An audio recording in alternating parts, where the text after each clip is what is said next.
Hello everyone, welcome to my channel Best English Speaking Course and here we have multiple newspaper analysis जिससे हमें vocabulary के बारे में idea लगता है। साथ ही वोकेबलरी के साथ साथ उन इम्पॉर्टेंट वर्ड्स को हम अपनी लैंग्वेज में कैसे यूज़ करते हैं इसके बारे में हम डिस्कशन करते हैं। So you must have subscribed our channel. If you are new to our channel, do subscribe it and keep updated with these sections. Now we are going to start today this particular editorial segment. Here it is written little respite. तो सबसे पहले जानते हैं कि respite का meaning क्या होता है। बेसिकली respite नाउन है और respite का मतलब होता है थोड़ी राहत। राहत मतलब रिलैक्सेशन। सो इस वर्ड को हम नोट कर सकते हैं। This is respite, this is थोड़ी राहत, राइट। और इसके आगे फर्दर इसमें दिया जा रहा है कि इस थोड़ी राहत के उस पर ये जो पैसेज है ये खाद्य पदार्थों से रिलेटेड है। थोड़ी राहत उसमें दिया जा रहा है, खाद्य पदार्थों की कीमतों में बढ़ोतरी, right. So this is the word respite and respite का मतलब है रिलैक्सेशन। इसे हिंदी में हम कहते हैं राहत। आइए बढ़ते हैं अगले वर्ड की तरफ। On food price gain, food inflation continues to undermine wider price stability. तो लिटिल रेस्पाइट, मैं आप लोगों को एक असाइनमेंट भी देना चाहूँगा कि लिटिल, आ लिटिल और द लिटिल में क्या डिफरेंस होता है। इसको ज़रा वीडियो के कमेंट सेक्शन में ज़रूर शेयर करिएगा। तो यहाँ पे कहा जा रहा है लिटिल रेस्पाइट, थोड़ी राहत, खाद्य पदार्थों की कीमतों में बढ़ोतरी। On food price gain, gain माने किसी चीज़ को प्राप्त करना, तो यहाँ पे बढ़ोतरी के सेंस में आ रहा है। और फूड प्राइसेस, अब इसमें फर्दर यह इन्फ्लेशन का मतलब होता है महंगाई, ठीक है, प्राइस हाइकिंग। तो फूड इन्फ्लेशन, खाद्य पदार्थों की जो महंगाई है, दैट कंटिन्यूज टू अंडरमाइन, वो जारी है। टू अंडरमाइन, टू अंडरमाइन मतलब किसी चीज़ को अंडर एस्टिमेट करना, किसी चीज़ को वीकन करना, कमज़ोर करना। वाइडर प्राइस स्टेबिलिटी, वाइडर का मतलब है जो विस्तृत हो, जो फैला हुआ हो। प्राइस स्टेबिलिटी, तो मूल्य स्थिरता इसे हम कहते हैं कि किसी भी चीज़ का प्राइस अगर स्टेबल हो तो that is called price stability. वो एकदम से हाइक ना करे, महंगाई ना बढ़े। तो सीधा सीधा इसका मीनिंग है कि खाद्य मुद्रास्फीति व्यापक मूल्य स्थिरता को कमज़ोर कर रही है, राइट, लगातार कमज़ोर कर रही है। प्राइस स्टेबल ना हो करके वो अनस्टेबल हैं, कभी भी उनका प्राइस बढ़ जा रहा है। इसके आगे दिया जा रहा है कि April's retail inflation data flatter to deceive, deceive माने होता है धोखा देना। सो अप्रैल मंथ का जो डेटा है, इन्फ्लेशन डेटा है, कि किस तरह से प्राइस हाइक हुआ है, तो वो एक तरह से आपको गफलत में डालने वाले हैं, वो आपको बहुत कंफ्यूज करने वाले हैं, काफ़ी धोखा देने वाले हैं। द कंज्यूमर प्राइस इंडेक्स, जिसे शॉर्ट फॉर्म में सीपीआई कहते हैं, इसे हिंदी में कहते हैं उपभोक्ता मूल्य सूचकांक। कंज्यूमर उपभोक्ता प्राइस मूल्य, इंडेक्स मतलब सूचकांक। Based provisional headline print shows year on year retail price gains, जो कि आधारित है, ये किस पर आधारित है, अंतरिम हेडलाइन प्रिंट पर। प्रोविजनल हेडलाइन प्रिंट, साल दर साल, ईयर ऑन ईयर का मतलब है साल दर साल, रिटेल प्राइस गेन्स, जो उनका रिटेल प्राइस है वो बढ़ता है।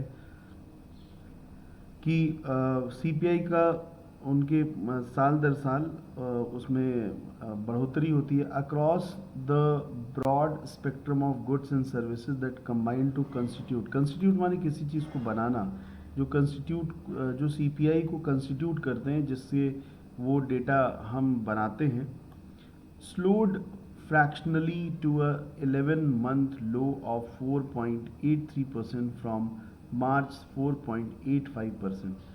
ध्यान से समझिएगा, यहाँ पे दिया हुआ है स्लोड फ्रैक्शनली, जो कि थोड़ा थोड़ा करके धीरे हुआ है, to a 11 month low of, जो कि 11 महीने का उसका 4.83% का लो हुआ है।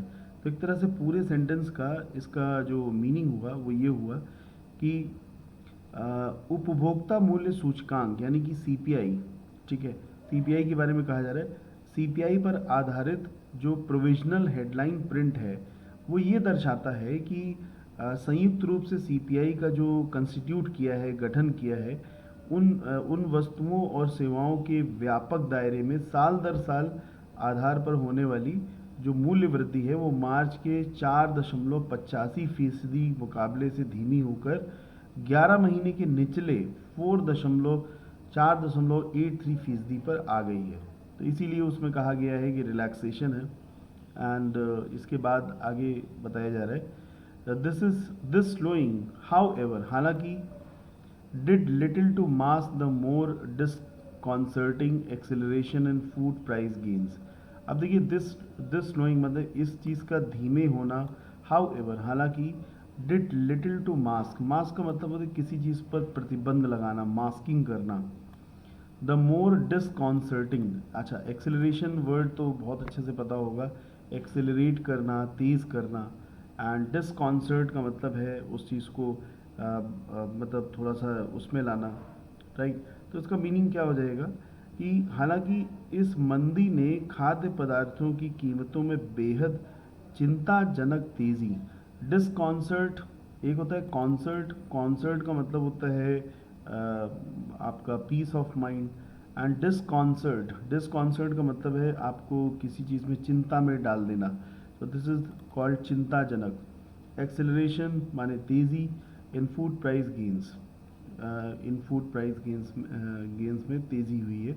Inflation based on the consumer food price index quickened, अब देखिए क्विक से बना हुआ है क्विकन, क्विकन माने तेज़ करना एंड क्विक माने तेज़, by 18 basis point from preceding months year on year pace to a 4-month high of 8.7% with the month on month rate accelerating to 0.74% from 0.16 in March। तो ये पूरा डेटा इस line में दिया हुआ है कि किस तरह से ये क्विकन हुआ है, फूड प्राइस इंडेक्स किस तरह से क्विकन हुआ है, ये पूरा दिया हुआ है। Rural consumers fared worse than their urban counterparts, rural माने देहाती एंड अर्बन माने शहरी। अच्छा एक इसमें वर्ड है अर्बेन, URBANE, तो उसको भी आप ध्यान रखिए। अर्बेन का मतलब होता है जो सिविलाइज्ड हो, एंड काउंटर पार्ट्स का मतलब है उनके सहकर्मी जो साथ में काम करने वाले हैं। Broader headline inflation reflecting faster price gains, the CPI based reading of the hinterland was still well above the 5% mark at 5.3%, 43%, while inflation in urban areas was sharply lower 4.11%, reflecting the widening divergence। Diverge से बनाए divergence मतलब किसी चीज़ का दूसरी दिशा में जाना, और impact का मतलब है उसका प्रभाव। That price gains are having on those already struggling from the hit to the rural economy from a weak monsoon last year and sizzling temperatures this summer. Food price gains 8.75% for rural consumers, a good 19 basis point faster than 8.56 faced by urban consumers, is all the more disconcerting। Disconcerting means किसी चीज़ को बहुत ही चिंताजनक बनाना।